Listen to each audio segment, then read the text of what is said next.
স্বামী স্ত্রী ঝগড়া লাগছে দুইজন, ঝগড়া লাগার পরে ঝগড়াদের সব সংসারই আছে না? এখন এর জন্য কি অভিশাপ দেওয়া যাবে?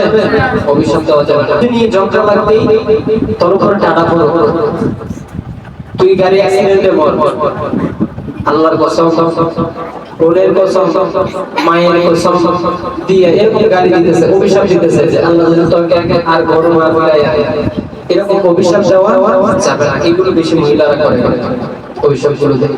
আল্লাহ নবী বলেছেন যে তোমরা মুখের জবানের হেফাজত করবা, মুখ খারাপ করবা না, এবং তোমরা অভিশাপ থেকে বিরত থাকবা, দূরে থাকবা। অভিশাপ দিবা না কাউকে, অভিশাপ দেওয়া যাবে না।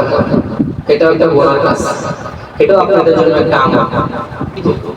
সেটা যেই হোক, বন্ধু হোক, ভাই হোক, বোন হোক, সন্তান হোক, স্বামী হোক, এবং আত্মীয়-স্বজন হোক, পরিবার হোক, যে কোনো মানুষ হোক, কাউকে অভিশাপ করা যাবে না।